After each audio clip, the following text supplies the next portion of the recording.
হ্যাঁ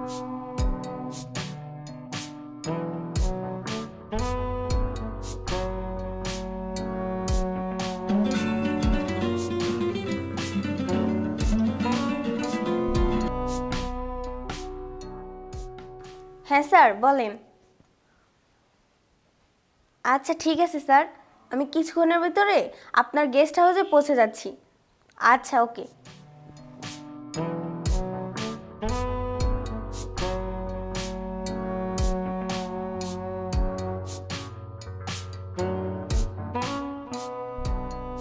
কি ব্যাপার, তুমি কি ইন্টারভিউ দেওয়ার জন্য এসছো? হ্যাঁ। তুমি? হ্যাঁ আমিও। আমার অনেক স্বপ্ন আছে, আমি অনেক বড় একটা মডেল হব, নায়িকা হব। আমার তো এরকম ইচ্ছা আছে, আর শুনছি এখানে নাকি অনেক ভালো। তুমি অনেক সুইট। তুমি অনেক সুন্দর। Thank you.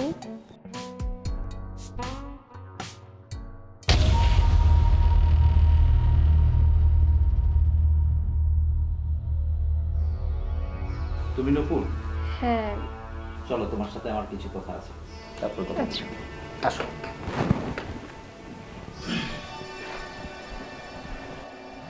আসেন প্লিজ।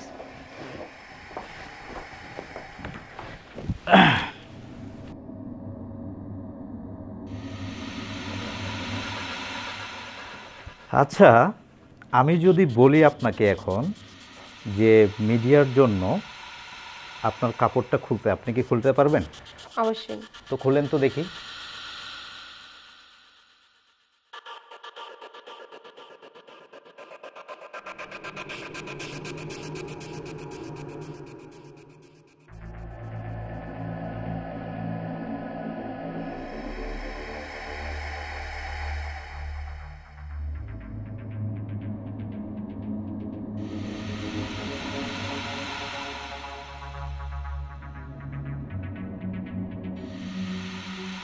এখন নিচেরটা খুলেন, আরেকটু, আরেকটু, আরেকটু। না স্যার, আমি আর কাপড় খুলতে পারবো না। মিডিয়ায় কাজ করবেন না? মিডিয়ায় কাজ করতে গেলে সব কিছু করতে হবে। হ্যাঁ পারবো না, এই কারণে যে আপনার মতো ডিরেক্টরের সামনে যে কাপড় খুলে এরকম করে নায়িকা হতে হবে, আমি এরকম করে পারবো না। আমি আমার নিজের যোগ্যতায়, নিজের মেধারই আমি নায়িকা হব, কিন্তু তারপর আপনার সাথে কাজ করব না। কারণ যে নিজের মানে একটা মডেলের হচ্ছে যে শরীর ভোগ করতে চায়, তার মতো লোকের সাথে আমার কাজ করার কোনো ইন্টারেস্ট নেই। আরে যা যা, তোর মতো মাইয়া কত আছে। কি ব্যাপার আপু, ইন্টারভিউ শেষ? হ্যাঁ আমার ইন্টারভিউ অনেক ভালো হয়েছে। তুমিও যাও, আমি 100-র মধ্যে 100 পেয়েছি, তুমিও পাবো 100-র মধ্যে 100।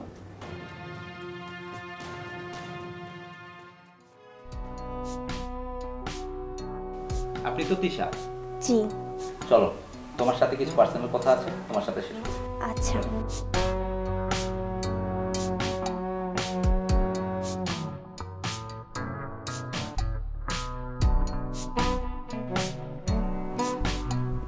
আপনি তো তিশা?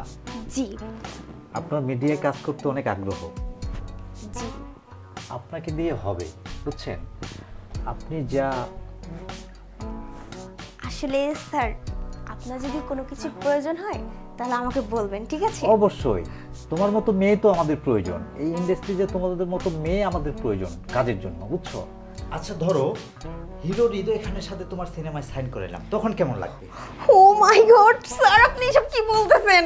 স্যার আমি তো খুশিতে পুরো আত্মহারা হয়ে যাব। স্যার আপনি বলেন না, আপনি আমার কাছে কি চান স্যার? আপনি যা চাইবেন আমি সব কিছু দিব স্যার। স্যার আমি একবার চান্স নিতে চাই superstar hero Hridoy Khan. Sir please sir আমাকে একবার চান্স দেন না স্যার। আচ্ছা আরেকটা ধরো, মনে করো সিনেমা তোমার হয়ে গেছে, গুলশান বনানীর মতো জায়গায় তোমার একটা বড় বিলবোর্ড আমি টাঙাই দিছি, তখন তোমার কেমন লাগে? স্যার আপনি এসব কি বলতেছেন স্যার? আমার তো ইচ্ছে করতেছে এখনই। তুমি আমার জীবনের নায়িকা হয়ে গেছো, বুঝছো? তোমার কাজ ফাইনাল, তুমি 100 থেকে 100 নাম্বার। তুমি আগামী মাস থেকে তোমার সিনেমা শুরু, ঠিক আছে? স্যার সত্যি কথা বলতেছেন? হ্যাঁ অবশ্যই। তুমি আজকে আমাকে যেটা ফিল দিলা, আমি জাস্ট মানে অবাক হয়ে গেছি যে তুমি আমাকে এত খুশি করবে। ঠিক আছে স্যার, আমি তাহলে আসি। ঠিক আছে, তুমি আজকে যাও, আবার ফোন দিলে এসে পড়ো, ঠিক আছে? ওকে স্যার, আবার দেখা হবে কিন্তু। হ্যাঁ আচ্ছা বেবি, বাই।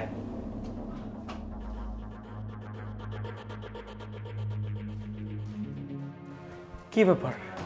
তিশারে কিচেন রুমে পাইতেছি না, ওয়াশরুমে পাইতেছি না, আমার বেডরুমে পাইতেছি না, গেলোটা কই? তিশা, কোথায় গিয়েছিলে তুমি? কোথায় গেছি মানে? তুমি জানো না আমি কোথায় যাই? না আমি জানি না, কোথায় গিয়েছিল বলো। ডিরেক্টরের বাসায়। ডিরেক্টরের বাসায়? এই ডিরেক্টরের সাথে কি তোমার প্রতিদিন মিট করতে হয়? প্রত্যেকদিন মিট করতে হয় মানে? তুমি কি ভুলে গেছো আমার স্বপ্ন, আমার আশা কি? আমি নায়িকা হব। নায়িকা হইবা? তাহলে সংসারটা কে করব?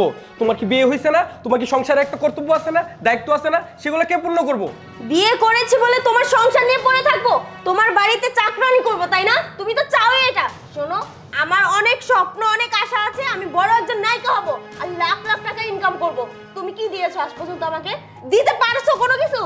আমি যখন যেটা চাই তখনই তুমি সেটার কথা না করে দাও, কোনো টাকা পয়সা দিতে চাও না, তাহলে আমি কি করব? হ্যাঁ দেখো, আমার যেটা ইনকাম সেটা দিয়ে তোমাকে আমি পরিপূর্ণভাবে সাজিয়ে রাখতে চাই, তবে আমার তো আর বেশি ইনকাম নাই। তাছাড়া আমি তোমার কি না দিছি? তোমার এই স্বর্ণের চেন দিছি, এই মডার্ন ড্রেস পরো যে। আমার কি ফ্যামিলি নাই? আমার কি আত্মীয় স্বজন নাই? তারা কি বলে? ছি ছি বলে আমার অনেক কিছু বলে। দেখো, তুমি যে জগতে আসো সেই জগৎটা ভালো না, সেই জগৎটা কালো জগৎ, অন্ধকার। তুমি সেই জগৎ থেকে বেরিয়ে আমার এই সাজানো গোছানো সংসারটা করো প্লিজ। হয়েছে, আর কোনো জ্ঞান দিতে হবে না, আমার যথেষ্ট পরিমাণ জ্ঞান আছে। তুমি কি বলতে চাচ্ছো আমি সব কিছু বুঝে গিয়েছি। শোনো, তোমাদের মতো কিছু মানুষ আছে না যে মিডিয়ার জগৎটাকে খারাপ মনে করে। সব মানুষ কিন্তু খারাপ নয়, অনেক মানুষই তো নায়িকা হয়ে অনেক ভালোভাবে চলতেছে, তাই বলে তারা খারাপ হয়ে গিয়েছে? মিডিয়াতে যারা কাজ করে তারা সবাই কিন্তু খারাপ নয়, আর সবাই কিন্তু ভালোও নয়। এখন তুমি একজনের কথা ধরে সবাইকে যে খারাপ মনে করবে তেমনটাও নয়, বুঝতে পেরেছো? শোনো, আমি তিশাকে কিভাবে এই জগৎ থেকে ফিরে আনবো? তার মাথার মধ্যে যে ভূত চাপছে সেখান থেকে কি তারে ফিরে আনা সম্ভব?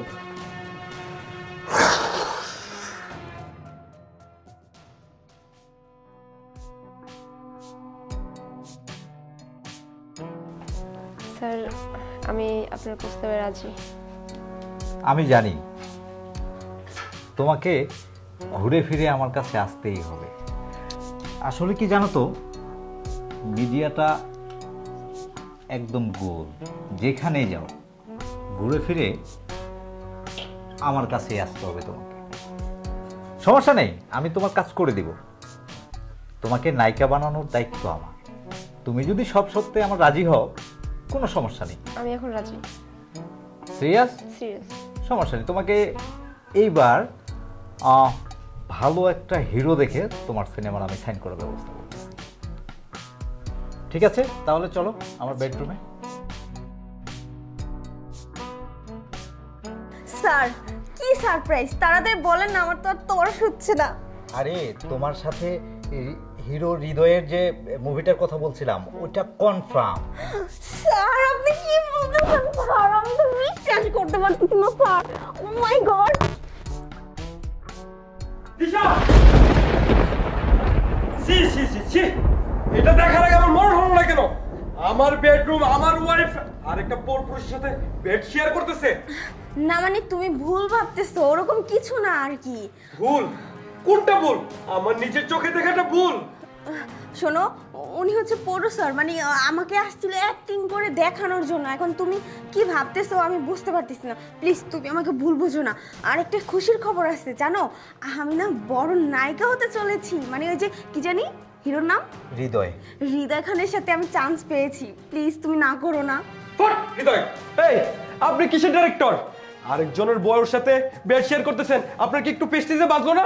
দেখেন ভাই, আপনি যেটা মনে করতেছেন সেটা না, জাস্ট আমি ওকে একটা সিন বুঝাচ্ছিলাম, আর অন্য কিছু না, তাই না তিশা? হ্যাঁ ঠিকই তো বলেছে, উনি তো জাস্ট আমাকে অ্যাক্টিং কিভাবে করতে হয় সেটা শেখাচ্ছে। আর তুমি কি না হুট করে কোথা থেকে এসে উল্টোপাল্টা ভাবছো? তুমি যেরকম তোমার মন মানসিকতা সেরকমই। এটা অ্যাক্টিং না?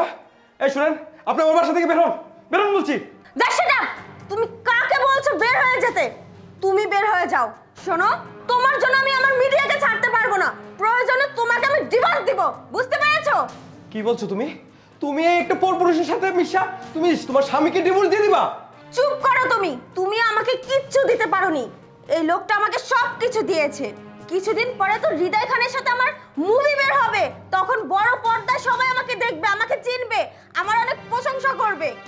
তখন তো আমি তোমাকে পাত্তাই দিব না। তখনকার কথা না হয় বাদই দিলাম, আজকে আজকে আমি তোমাকে ডিভোর্স দিব, বুঝতে পেরেছো? তাহলে তুমি যাও, তোমার সেই হৃদয় খানের সাথে গিয়ে শুটিং করো। আমার বাসা থেকে এই পুরুষটাকে নিয়ে বের হও, যাও। ঠিক আছে, চলো। তাও হাতটা ডুবে নেই এই জায়গায়।